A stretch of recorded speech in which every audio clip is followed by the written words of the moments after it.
केरल में लद्दाख में चल रही हिंसा को लेकर एक टीवी डिबेट हो रही थी और इसी डिबेट के दौरान बीजेपी के एक आधिकारिक प्रवक्ता हैं पिंटू महादेव, जिन्होंने ऐसा कुछ कह दिया कि पूरे देश को हिला कर रख दिया। उन्होंने मंच से यानी कि टीवी डिबेट में खुलेआम कहा कि राहुल गांधी की छाती में गोली मार दी जाएगी।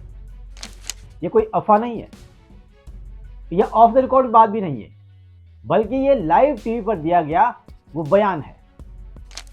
कांग्रेस ने तुरंत इस बयान के बाद केंद्रीय गृह मंत्री अमित शाह को एक लेटर लिखा।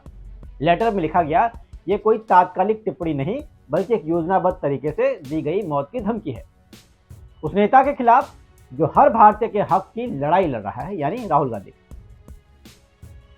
अब कांग्रेस ने बीजेपी और अमित शाह से कई सवाल भी कर दिए। उनमें 3 सवाल बड़े बड़े ये थे कि क्या यह धमकी किसी बड़े और काले षड्यंत्र का हिस्सा है। दूसरा ये था कि क्या बीजेपी मौत की धमकियों और हिंसा की राजनीति को बढ़ावा दे रही है। और तीसरा कि क्या विपक्षी नेताओं के खिलाफ हिंसा को सामान्य किया जा रहा है। यह धमकी ऐसे वक्त में आई है जब सीआरपीएफ पहले ही राहुल गांधी की सुरक्षा को लेकर कई पत्र लिख चुकी है, आपको याद होगा। और अब बीजेपी प्रवक्ता की इस धमकी को गंभीरता से इसलिए भी लेना चाहिए क्योंकि कांग्रेस ने अपने पत्र में इंदिरा गांधी और राजीव गांधी की हत्या का भी जिक्र किया है। आपको याद होगा कि राहुल गांधी उस परिवार से आते हैं जिसने इस देश के लिए बलिदान दिए।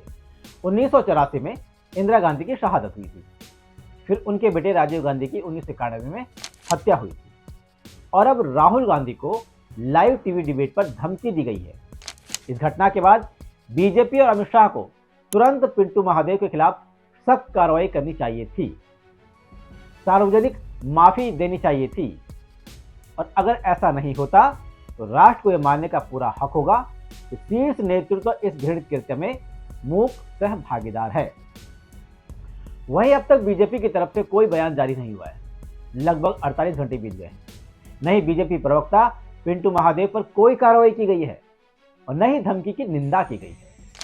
अब सवाल है कि बीजेपी की चुप्पी के मायने क्या है।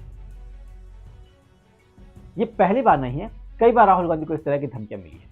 और इससे पहले अभी कुछ वक्त पहले ही दिल्ली में जो बीजेपी नेता है तरविंदर सिंह मारवाह, उन्होंने भी कहा था राहुल गांधी को कि आपका दादी की तरह हाल कर दिया जाएगा, जिस पर बीजेपी ने कोई कार्रवाई नहीं की। तो धमकियों का कल्चर इस देश में चल गया है और ये कल्चर बहुत खतरनाक हो सकता है क्योंकि आज धमकी दी है, कल कोई कर भी सकता है। बहरहाल देखना होगा कि बीजेपी इस मामले पर क्या एक्शन लेती है और अगर नहीं लेती है तो ये धमकी एक नज़ीर बन जाएगी। तब तो हर कोई कभी भी किसी को भी कहीं भी जान से मारने की धमकी देता रहेगा और फिर जो धमकी दे सकता है वो जान भी ले सकता है। इस देश के लिए, इस लोकतंत्र के लिए नुकसानदायक तो है ही, क्योंकि अगर यहाँ हिंसा वाला राज हो गया तो समझो देश नहीं रहेगा।